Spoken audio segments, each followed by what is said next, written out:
Hello friends, welcome back to my channel. जय श्री कृष्णा। महाभारत में युधिष्ठिर अकेले ऐसे व्यक्ति थे जिनका अंतिम संस्कार नहीं हुआ। आखिर इसकी वजह क्या थी? उन्होंने अपने चारों भाइयों और द्रौपदी को दांव पर भी लगाया था। महाभारत में कई ऐसी बातें हैं जो बिल्कुल अलग हैं। जब युधिष्ठिर ने एक दिन हस्तिनापुर में तय किया कि वह अब राजपाट छोड़कर भाइयों और द्रौपदी के साथ हिमालय की चढ़ाई करते हुए स्वर्ग गारोहण करेंगे, तो वह सभी निकल पड़े। इस रास्ते में युधिष्ठिर को छोड़ उनके सभी भाई और द्रौपदी एक एक करके गिरते। लेकिन ऐसा क्यों हुआ कि कभी युधिष्ठिर का अंतिम संस्कार क्यों नहीं? आखिर क्या था इसका राज? दुनिया भर के सभी धर्मों के लोगों में मृत्यु के बाद अपने परिजनों का अंतिम संस्कार करना जरूरी होता है, तो युधिष्ठिर इससे कैसे वंचित रह गए?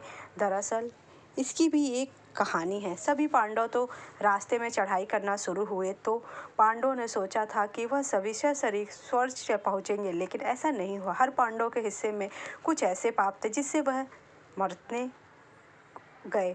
केवल युधिष्ठिर और उनके साथ एक कुत्ता था जो अपनी अंतिम यात्रा लास्ट तक पूरी किया। ऐसा कहते हुए युधिष्ठिर स्वर्ग द्वार तक पहुंच गए थे। वहां उन्हें इंद्र मिले जो अपने रथ पर सवार होकर वहां आए थे। उन्होंने युधिष्ठिर को जीवित ही स्वर्ग उनके साथ चलने का न्योता दिया। बस शर्त थी कि उन्हें कुत्ते का साथ छोड़ना होगा। युधिष्ठिर ने कुत्ते धर्मराज के बिना स्वर्ग में जाने से इंकार कर दिया। तब इंद्र को उनकी बात माननी पड़ी। उसी समय उनके साथ चल रहा कुत्ता धर्मराज के असली रूप में आ गया। इसके बाद युधिष्ठिर सशरीर पहुंच गए। हालांकि कहा जाता है कि सशरीर स्वर्ग पहुंचने के बाद भी उनका शरीर दिव्य रूप में बदल गया, क्योंकि मानव शरीर से कोई स्वर्ग नहीं जा सकता। क्योंकि युधिष्ठिर ने सशरीर स्वर्ग में प्रवेश किया तो उनकी मृत्यु कभी हुई ही नहीं, लिहाजा उनका अंतिम संस्कार भी नहीं हुआ।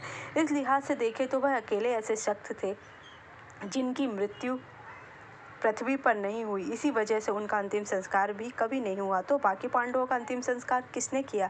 क्योंकि युधिष्ठिर ने सशरीर स्वर्ग में प्रवेश किया था, उनकी मृत्यु कभी हुई ही नहीं, लिहाजा उनका अंतिम संस्कार भी नहीं हुआ। लिहाजा ऐसे में वह अकेले ऐसे शक्ति जिनकी मृत्यु पृथ्वी पर नहीं हुई, इसी वजह से उनका अंतिम संस्कार कभी हुआ नहीं। तो बाकी पांडवों का अंतिम संस्कार कैसे हुआ और किसने करा? अकेले वह कैसे पहुंचे स्वर्ग? महाभारत में द्रौपदी और पांडवों का अंतिम संस्कार एक रहस्य के समान है।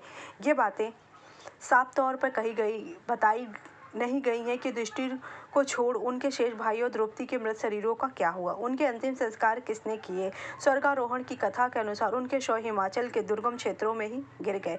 सबसे पहले स्वर्गारोहण यात्रा में सबसे पहले द्रौपदी गिरी, उसके बाद क्रमशः सहदेव, नकुल, अर्जुन और भीम सभी पांडव आपस में बात करते हुए हिमालय की चढ़ाई पर चढ़ रहे थे। तभी अचानक द्रौपदी लड़खड़ाई और जमीन पर गिर पड़ी। सभी चकित रह गए कि ये क्या हो गया। तब भीम ने युधिष्ठिर से पूछा कि द्रौपदी ने ऐसा क्या पाप किया जो वह गिरी, उनके प्राण निकल गए। तब युधिष्ठिर बोले, वह अर्जुन को लेकर विशेष पक्षपात करती, इसीलिए उसे इस पाप की सजा मिली। फिर गिरे। कुछ देर बाद सहदेव गिर पड़े। तब भीम ने कहा, माद्री पुत्र सहदेव के शरीर तो ना किसी तरह का घमंड है, ना उसके कभी हम लोगों की सेवा में कोई कोताही की थी, तो फिर वह गिरा कैसे? युधिष्ठिर ने जवाब दिया कि सहदेव का पाप यह था कि वह सोचते थे कि उनसे अधिक बुद्धिमान कोई नहीं है। उसके बाद नकुल गिरे। भीम ने फिर सवाल किया कि हमारा यह भाई तो कभी धर्म से अलग रहा नहीं, हमेशा हमारी आज्ञा का पालन किया, फिर वह क्यों गिरे? तब युधिष्ठिर ने जवाब दिया, नकुल सोचते थे कि उन जैसा रूपवान कोई नहीं, इसी वजह से नकुल को अपने इस कर्मों का फल मिला। सभी पांडव बचे पांडव शोकाकुल थे। तभी को लग रहा था कि पता नहीं अब किसका नंबर आ जाएगा। तब तो केवल युधिष्ठिर, अर्जुन और भीम ही बचे थे। कुछ देर जाने के बाद अर्जुन गिर पड़े और प्राण छोड़ दिया। तब दुखी भीम ने पूछा, भाई युधिष्ठिर अब ऐसा क्यों हो गया? अर्जुन ने तो कभी झूठ नहीं बोला, फिर ये दशा क्यों हुई? युधिष्ठिर बोले, अर्जुन हमेशा घमंड किया करता था कि एक दिन मैं सभी शत्रुओं का नाश कर देंगे, परंतु कभी ऐसा कर नहीं सके। घमंड ही उनका पाप था। इसी के साथ साथ वह दूसरे धनुर्धरों का अनादर भी करते थे। ऐसा कहकर युधिष्ठिर आगे बढ़ गए। अब भीम भी जमीन पर गिर पड़े। गिरते गिरते बड़े भाई से पूछा, महाराज मैं भी गिर पड़ा हूँ, मैं हमेशा आपका प्रिय रहा हूँ, आखिर मेरी हालत क्यों हो गई ऐसी? युधिष्ठिर बोले, तुम बहुत अधिक भोजन किया करते थे, हमेशा आपका प्रिय रहा, आखिर मेरी हालत क्यों हो गई? युधिष्ठिर बोले, तुम बहुत अधिक भोजन किया करते थे, हमेशा अपनी ताकत पर कुछ ज़्यादा ही घमंड करते। तब युधिष्ठिर के साथ उनका कुत्ता ही बच गया।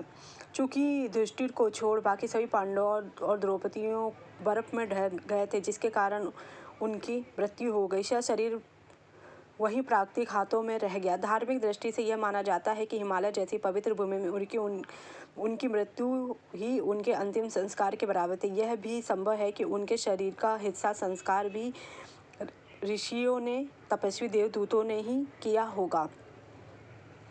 कि हिमालय में अत्यधिक ठंड पड़ती और कठिनाई के कारण यह संभव है कि उनके शरीर प्राकृतिक रूप से बर्फ में विलीन हो गए होंगे, जो हिमालय क्षेत्र की पवित्रता के कारण उनका अंतिम संस्कार कर पाना असंभव रहा होगा। युधिष्ठिर को अपनी पत्नी और भाइयों को दांव पर लगाने के बाद भी दंडित इसलिए नहीं किया क्योंकि उन्होंने अपने आप को खुद ही दंड दिया था। अगर आपको मेरी जानकारी अच्छी लगे तो मेरे चैनल को लाइक